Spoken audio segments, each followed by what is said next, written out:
The sun was setting over the quiet suburban neighborhood, painting the sky in shades of orange and pink. Amara was walking home with Liam, her 2-year-old son, after spending the afternoon at the local park. Liam's small hands clutched his favorite stuffed bear as he rested on Amara's hip, his giggles filling the air every time she tickled his side. Amara loved moments like this. Her life as a single mom wasn't always easy, but Liam made every challenge worth it. His smile, his curious questions, and his endless energy brought light to her days. She was proud of the life she had built for them, even if it came with a few stares and whispered comments from people who didn't understand. Amara was black, and Liam was white, a fact that seemed to confuse some people, especially in this neighborhood. But Amara didn't let that bother her. She knew her love for Liam was what mattered most, and she made sure to raise him with that same confidence.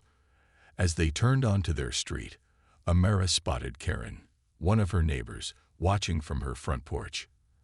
Karen was known for her nosy tendencies and her habit of keeping an eye on everyone's business. Amara offered a polite smile and continued walking, not thinking much of it. But Karen didn't smile back.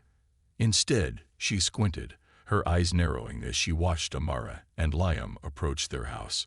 She stepped inside her home, closing the door behind her, and Amara thought that was the end of it. What Amara didn't know was that Karen had just picked up her phone, dialing the local police. "Hello," Karen said, her voice low but firm. "I need to report something suspicious. There's a black woman walking down my street with a white child. I think the child might be in danger." Unaware of Karen's actions, Amara carried Liam inside their cozy home. Setting him down on the living room carpet, Liam immediately began playing with his toy cars, his laughter filling the room. Amara smiled and started preparing dinner, her mind occupied with the simple joys of their evening routine. A few minutes later, the sound of sirens broke through the calm. Amara frowned, looking out the window to see flashing red and blue lights reflecting off her front yard. Her heart sank as a police car pulled up to her house. 2 officers stepped out, their expressions serious as they approached her door. Amara opened the door, confusion etched on her face. "Can I help you?" she asked, her voice calm despite the sinking feeling in her chest. One of the officers glanced inside, where Liam was still playing on the carpet. "Ma'am, we received a call about a possible child abduction," he said. "We need to ask you a few questions." Amara blinked, stunned. "Abduction? Liam is my son. There must be some mistake." Karen appeared on the sidewalk, pointing toward the house. "That's her," she said loudly. "She took that child. I saw her walking down the street." Amara's stomach tightened as she looked at the officers, then back at Karen. She could feel the eyes of her other neighbors peeking through their curtains, watching the scene unfold. "This is ridiculous," Amara said firmly. "Liam is my son, and I can prove it." But as the officers asked more questions, the weight of Karen's accusations pressed down on Amara. She knew this wasn't going to be a simple misunderstanding to clear up, and she had to stay strong, for herself and for Liam. Amara stood at the doorway, trying to remain calm as the 2 police officers continued their questioning. Liam peeked up from his toys on the carpet, sensing the tension in the room. He toddled over to Amara, wrapping his little arms around her leg. "Mama," he said softly, looking up at her with wide eyes. The officers exchanged a glance. One of them knelt down, attempting to make eye contact with Liam. "Hey there, buddy," he said gently. "Can you tell us who this is?" Liam looked confused, but held on to Amara tightly. "Mama," he repeated, louder this time, as if the answer should have been obvious. Amara stroked his hair, her heart aching at the situation. Karen stood outside, watching everything unfold with her arms crossed and a self-satisfied expression on her face. "You see," she called out to the officers, "the child's too young to know better. He's scared. She's probably threatening him." Amara's patience was wearing thin, but she took a deep breath, determined to stay calm for Liam. "I don't know what she's talking about," Amara said firmly. "Liam is my son. I adopted him over a year ago. I can show you proof. The officer standing next to her nodded. All right, ma'am. If you have documents to verify that, we'd like to see them. Amara nodded. Grateful, they were willing to listen. Of course. Please wait here. I'll be right back. She turned to Liam, crouching down to meet his worried gaze. Stay here with your cars. Okay, sweetheart. Mama will be right back. Liam nodded hesitantly and sat down near the doorway, clutching his stuffed bear. Amara quickly made her way to her bedroom, her mind racing. She found the drawer where she kept all of Liam's adoption papers, flipping through the documents until she located the folder. As she returned to the living room, she saw that Karen was now speaking directly to the officers. Listen, I'm just trying to keep our neighborhood safe, Karen said, her tone defensive. We can't ignore suspicious behavior. The officers didn't reply, but their expressions were unreadable. Amara handed over the folder to one of them. Here are the adoption papers, she said, her voice steady, but tinged with frustration. They have all the details, including Liam's birth certificate. The officer opened the folder, carefully examining the documents. After a few moments, he nodded and handed them to his partner. Everything checks out, he said. He turned back to Amara. Thank you for cooperating, ma'am. I'm sorry for the inconvenience. Karen's face turned red. What? You're just going to let her go? How do you know those papers aren't fake? The officer frowned, his patience clearly thinning. Ma'am, these documents are legitimate. There's no cause for further action. Amara folded her arms, her eyes narrowing as she looked at Karen. I don't know why you felt the need to call the police on me, but Liam is my son. You've caused enough trouble for one day. Karen opened her mouth to argue, but one of the neighbors stepped out of their house, speaking up for the first time. She's telling the truth, the neighbor said firmly. I see her walking with Liam every day. You owe her an apology. The tension in the air shifted as more neighbors peeked out from behind their windows, some nodding in agreement. Karen looked around, realizing the tide was turning against her. Amara bent down to pick up Liam, holding him close. She felt a small sense of relief, but she knew the incident wasn't over yet. Karen's actions had shaken her, and she could see the confusion in Liam's eyes. But Amara vowed to remain strong, for her son and for herself. As the police officers prepared to leave, Karen stood frozen in disbelief. Her attempt to paint Amara as a threat had failed, and now the neighbors were starting to murmur amongst themselves. Amara could feel their eyes on her as she held Liam close, his little arms wrapped tightly around her neck. The officer who had examined the documents turned to Amara. Again, ma'am, I apologize for the disturbance. You've been cooperative, and everything checks out. There's no issue here. Amara nodded politely, though her frustration simmered beneath the surface. Thank you, officer. I appreciate you taking the time to look into this, but I hope this doesn't happen again. Liam, and I just want to live in peace. The officer gave her a small nod and gestured for his partner to follow him back to the squad car. Karen, however, wasn't ready to back down. She marched forward, her face flushed with embarrassment and anger. This isn't right, Karen exclaimed, pointing at Amara. You're just going to take her word for it. You should be protecting the children in this neighborhood, not ignoring real dangers. The officers exchanged a glance, clearly trying to remain professional. Ma'am, we've reviewed the evidence. There is no danger here. I suggest you let it go. But Karen didn't let it go. This is my neighborhood, she shouted, her voice rising. I have the right to question things that seem suspicious. Amara took a deep breath, trying to stay composed. She wasn't going to let Karen's words get to her, especially not in front of Liam. But before she could respond, another voice rang out from the growing group of neighbors. Karen, enough already, Susan, a neighbor from 2 houses down, said firmly. She stepped forward, crossing her arms. You're out of line. I've seen Amara with Liam every day since she moved in. She's a great mom. You have no right to treat her like this. Karen turned to Susan, looking flustered. I was just trying to be cautious. How was I supposed to know? By minding your own business, Susan replied sharply. You've done this before, Karen. Remember the time you called the police on the delivery driver just because he looked suspicious? This needs to stop.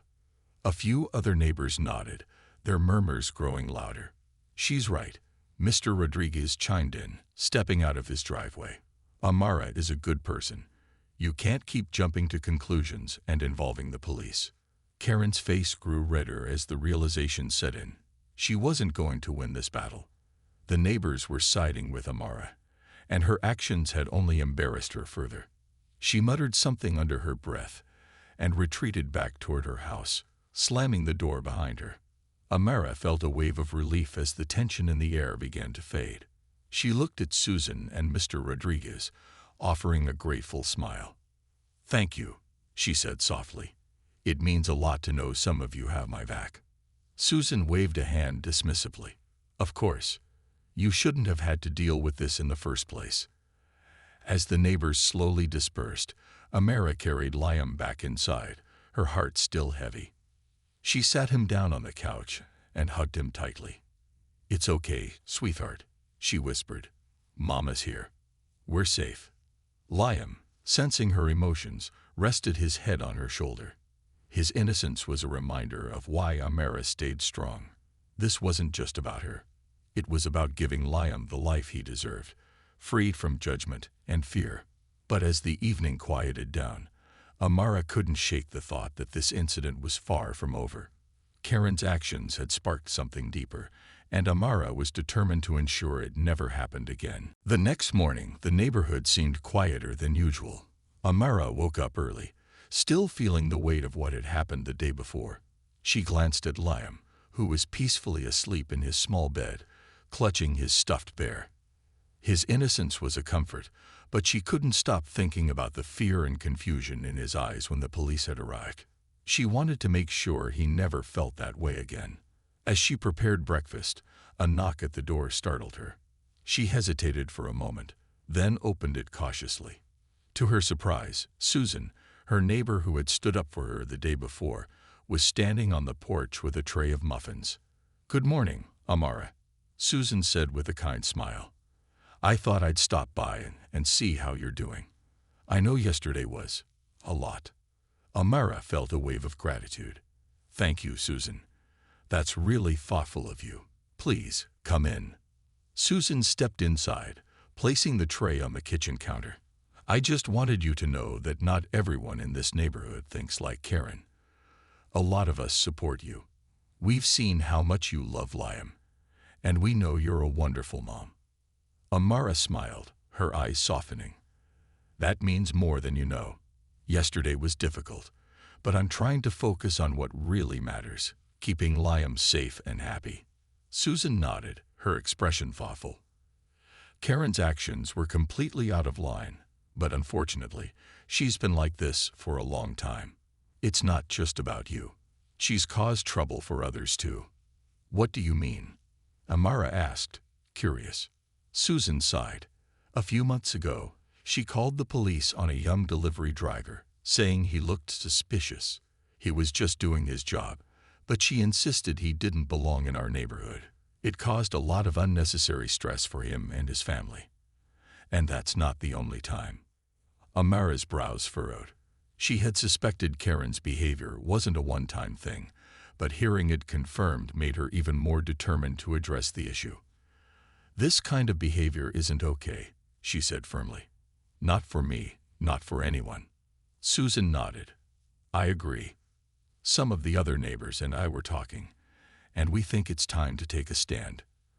We're planning to write a letter to the Homeowners Association, asking them to address Karen's behavior. Maybe if enough of us speak up, she'll realize she can't keep doing this. Amara felt a spark of hope. That's a good idea. Thank you for including me. I want to be part of this. As they talked, Liam wandered into the kitchen, rubbing his sleepy eyes. He smiled when he saw Susan and the muffins. Mama, muffins, he said excitedly. Amara laughed, scooping him up into her arms. Yes, sweetheart. Susan brought us muffins. Can you say thank you? Thank you. Liam said shyly, making Susan smile. After Susan left, Amara felt a renewed sense of purpose. She wasn't alone in this, and her neighbor's support gave her the strength to keep fighting. Karen's actions had been hurtful, but they had also brought the community closer together. And Amara knew she wasn't going to let fear or prejudice dictate her life. As she watched Liam happily eat his muffin, she made a promise to herself. She would do whatever it took to create a safe and welcoming environment for her son and everyone else in the neighborhood. A few days later, the neighborhood buzzed with quiet conversations. Word of the incident between Karen and Amara had spread, and more neighbors were coming forward to share their thoughts. Some, like Susan and Mr. Rodriguez, openly supported Amara. Others avoided the subject altogether, too uncomfortable to pick a side. Amara, however, was no longer waiting for people to act. She decided to meet Susan and a few other neighbors to discuss the letter they planned to send to the Homeowners Association, HOA. They gathered at Susan's house one evening, the atmosphere warm but serious. "We need to make sure the letter is clear and respectful," Susan began, passing around a draft she had written. "The goal isn't to attack Karen personally, but to address her behavior and how it's affecting our community." Amara nodded as she read through the letter. It outlined Karen's pattern of unnecessary calls to the police, including the delivery driver incident and what had happened with Amara and Liam. It emphasized the need for the HOA to take action to prevent further disruptions and foster a more inclusive environment. "This is a good start," Amara said, setting the paper down. "I just want to make sure the focus stays on creating positive change. I don't want Liam growing up in a neighborhood where people are afraid to be themselves." "Exactly," Mr. Rodriguez chimed in. "We're not trying to cause trouble. We just want Karen to understand that her actions have consequences." As they finalized the letter, more neighbors arrived, curious about the meeting. Some expressed their support for the effort, while others shared stories of their own experiences with Karen's behavior. Amara listened carefully, feeling a mix of emotions. While it was reassuring to see the community coming together, it was also troubling to realize how long Karen's actions had gone unchecked. By the end of the evening, the letter was complete, and a dozen neighbors had signed it. Amara felt a sense of accomplishment, but also knew this was just the beginning. They planned to present the letter at the next HOA meeting, where they hoped to start a meaningful conversation about the neighborhood's values and expectations.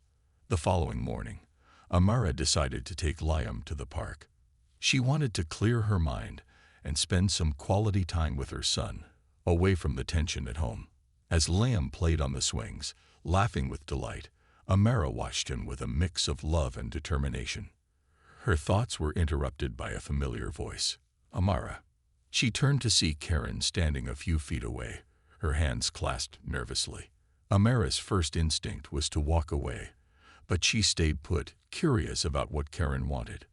I wanted to apologize," Karen said, her voice unsteady, "for what happened the other day. I thought I was doing the right thing, but I see now that I was wrong. I shouldn't have assumed the worst."